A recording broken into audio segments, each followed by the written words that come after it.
I'm here under threat, duress, and coercion. You're not even listening. You're not even going to listen. I listen to what you said. Are you going to listen to me? Well, go ahead. Are you giving me permission to go ahead now, too, right? I am here under threat, duress, and coercion to demand You're not here under threat, duress, or prove some kind of jurisdiction. And until jurisdiction has been proven, we can go no further. Judge Perkins is back in session, this time squaring off with a self-styled sovereign citizen who's convinced he's found a loophole around the law. It's almost baffling to hear someone speak so clearly, only to realize he's parroting a sketchy Facebook script. Did he really send a handwritten note to the court clerk, expecting it to override every statute? Share your thoughts below. Do people actually buy into this fantasy? Now, let's hit play and watch Judge Perkins systematically dismantle the nonsense and remind us all why no one gets special treatment in his courtroom. Did you send a note to the court, Mr. Lockhart? Yes, I did. Did not accept your offer to contract and do not agree to these proceedings.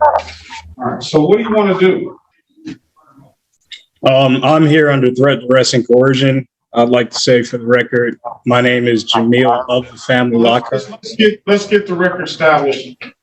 This is the city of Detroit versus Jamel Amir Lockhart. Appearance for the record, please, Counselor. Rita White, House Counsel, on behalf of Mr. Jamil Lockhart.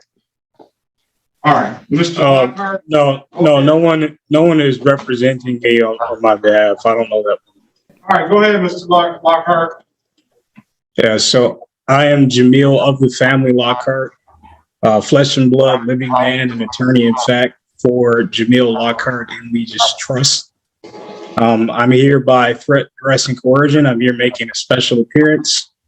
And I'm here to demand that the court prove jurisdiction over me as a live flesh and blood man. As I said, I submitted a challenge to jurisdiction. Jurisdiction must be proven and proven on the record. And then also I submitted Freedom of Information Act request for your foreign registration statement and anti-bribery statement, as well as that of prosecutor. There is no contract. Every presentment that was made to me was formally rejected and sent back to the court, which is what you have a copy of, by my notary. I do have a live witness notary who can come in and testify to that fact. Given that there is no commercial contract, no commercial agreement, I fail to see how the court has jurisdiction. Furthermore, there's been no injured party. And no, there's been failure to state a claim through a verified affidavit.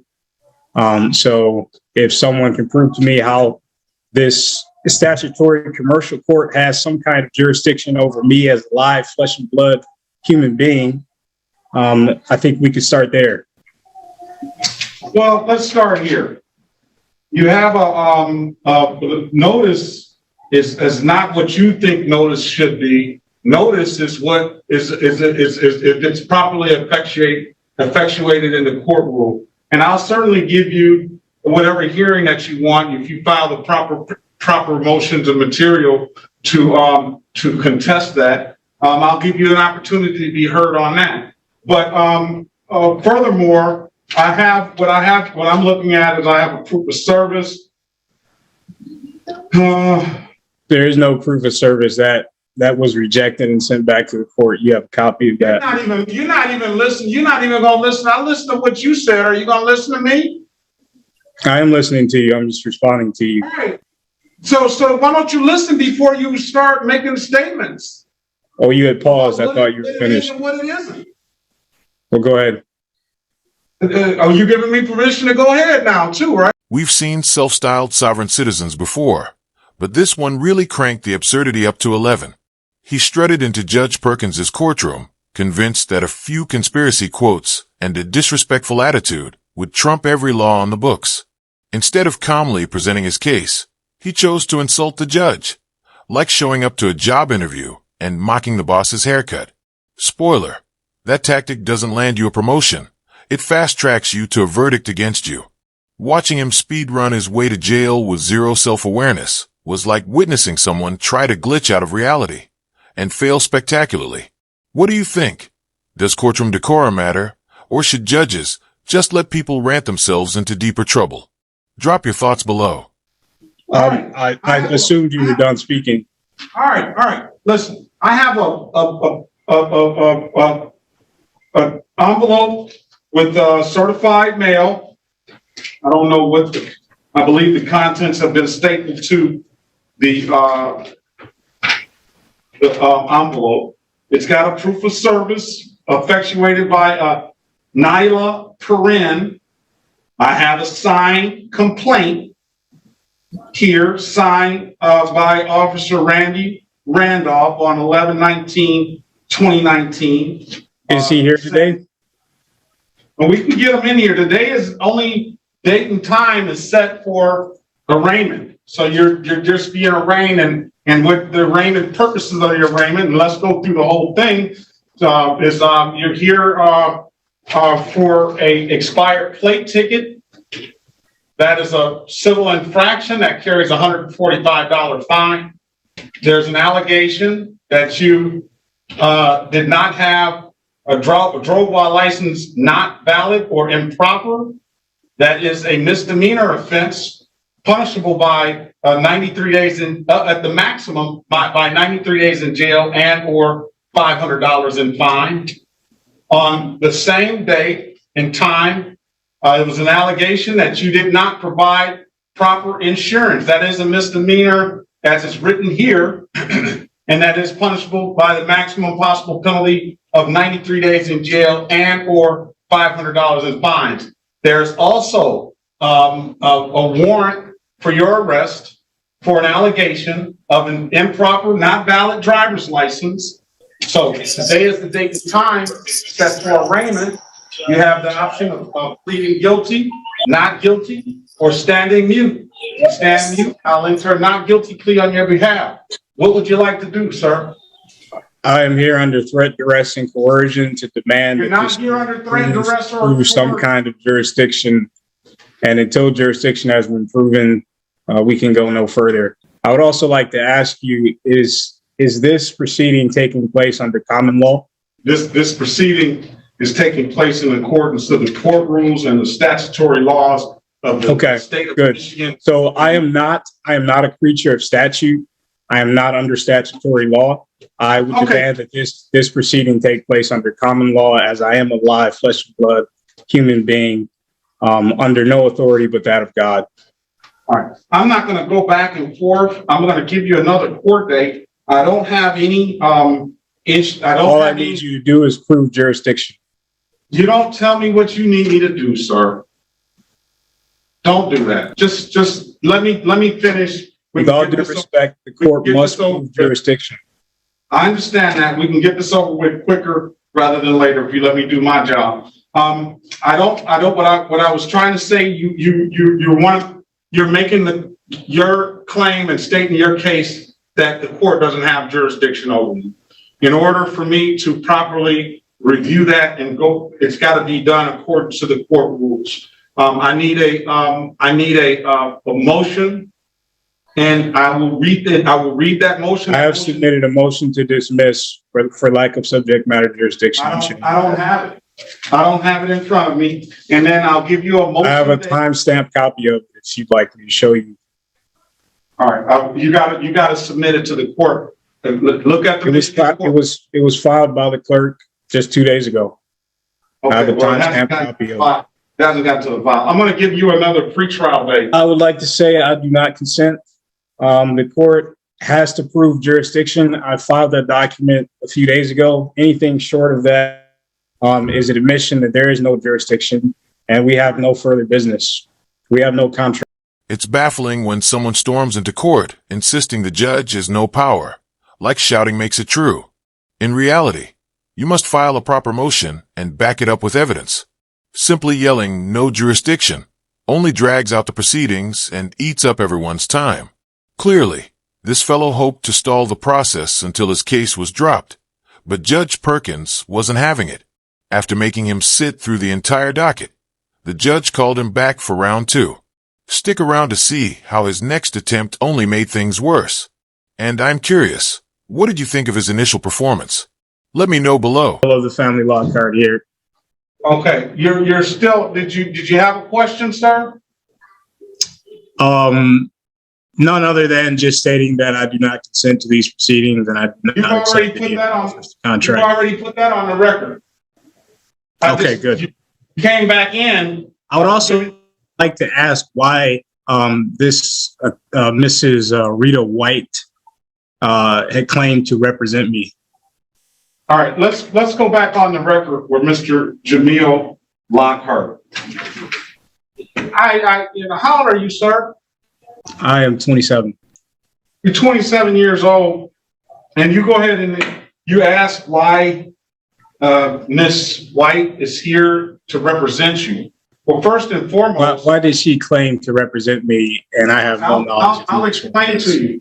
First and foremost, she's the House counsel for this evening. So for this afternoon, she represents anybody who wants her representation as far as helping them to navigate and to defend themselves. I have never expressed that want to her. Why do you talk over people? Well, I assume we were having a conversation. I'm sorry. I'll be quiet. I am trying to have a conversation, but one's got to talk and one's got to listen.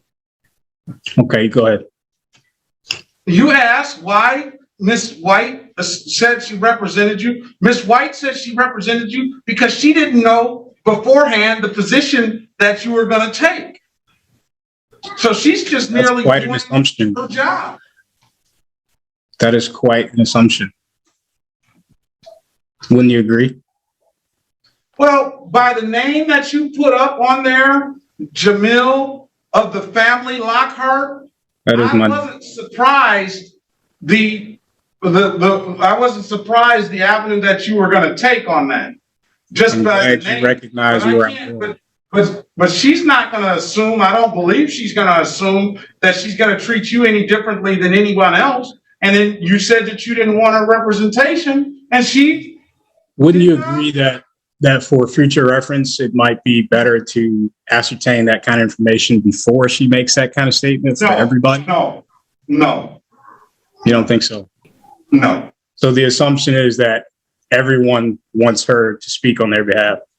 Yes, is that not a rash assumption? Until they say differently, like you did. Okay. Well, again, this whole time, there's a motion before the court to dismiss for lack of subject matter jurisdiction. Well, there's not a motion. There has been what has been filed. I have a timestamp copy of it. I can show you that if you need to see it. But your clerk timestamps filed that document. Let me explain to you. And this is just for your information. You say that you filed it with the court and the clerk down at the window, and I wouldn't disagree with that. But typically you want to, when you do your filings, that's why you want to have a judge's copy, and you want to specifically have that copy hand delivered to the judge's chambers. So we don't rely on the court clerks downstairs at the windows to make sure that these files get put into the proper place. You're not going to make. Who do you rely on for that? You're making, and then because you don't want to make that assumption that file is going to get into the correct file. You don't want to make that assumption. Would you agree? Who do you rely on to make sure that file documents get into the right place? Get into the person that's filing it, yourself. So it is not, you're telling me it's not the duty of the clerk to ensure that documents are filed. It's baffling when someone storms into court insisting the judge has no power, like shouting makes it true. In reality, you must file a proper motion and back it up with evidence. Simply yelling no jurisdiction only drags out the proceedings and eats up everyone's time. Clearly, this fellow hoped to stall the process until his case was dropped, but Judge Perkins wasn't having it. After making him sit through the entire docket, the judge called him back for round 2. Stick around to see how his next attempt only made things worse. And I'm curious, what did you think of his initial performance? Let me know below. On my capacity, that document was sent to the court. It was sent to the court by a notary. So I do have a live witness to attest to that fact. It has also been time stamped. That was recorded as well. I have checked all my boxes when it comes to notifying the court. I've also given you a demand for your the Freedom of Information Act request for your I don't have foreign any of that. registration statement and your anti-bribery statement. The idea or the fact that you do not have that is an issue, and it would mean that you are committing a crime against me and holding this statutory proceeding and trying to confuse me as a live flesh and blood man that I am a corporation beholden to the corporation which you represent. And that is my main point here today, is to tell you that I am not under your jurisdiction. I am a live flesh and blood man. You've already stated that this is not a common law proceeding. I am under no law but common law. We have no commercial contract which would enter us into any kind of statutory law. Okay. So Sir, I failed to see the let me issue. stop you. And there's also let me no stop you, verified complaint with a Let me stop you, signed sir. affidavit. Sir, let me stop you. And I'll let you put that on the record. I'll let you put it on the record already. We've already done those things. So, I'm gonna end it. What you're committing here is a fraud against the people. Okay, That's I'm what gonna you're end it. participating in. okay. Whatever your position And is. without your foreign registration statement, that's an admission that you are here as a criminal actor. Okay, sir, I'm gonna end the hearing now. And I do not consent to And I'm any gonna further remove hearings on this issue or this matter. We have no valid contract. We failed to prove jurisdiction. There is no valid claim. All right, you've I do already not said consent. that, sir. I've already let you make a record, and I don't want you to mention any more because I'm gonna hold you in contempt of court, okay? So I'll let you make your record. I set a You can date. do whatever you feel like you need to do. I'm here to set a tell date you of that March I am not under. Today's hearing felt chaotic at times, as the defendant seemed convinced he could outmaneuver Judge Perkins. His confidence was impressive, but his arguments had no legal footing and only highlighted his misunderstanding of court procedures. What's puzzling is how someone who speaks so smoothly could embrace such flawed reasoning. It's like sitting down to a meal and ignoring the fork. You have the right tool in front of you, but choose not to use it. Throughout the session, Judge Perkins stayed calm and let the record speak for itself. Instead of getting drawn into every off-course claim, he followed the rules and allowed the gaps in the defense to become clear. That's how the courtroom works. Established laws and processes guide every step. Simply declaring yourself beyond their reach doesn't change the outcome. Even with the tension, it was a revealing watch and a reminder of why respect for procedure matters. What do you think? Should judges issue firmer warnings to those who test the boundaries? Or is a measured response more effective? Share your thoughts below. And if you enjoyed this breakdown, please like and subscribe.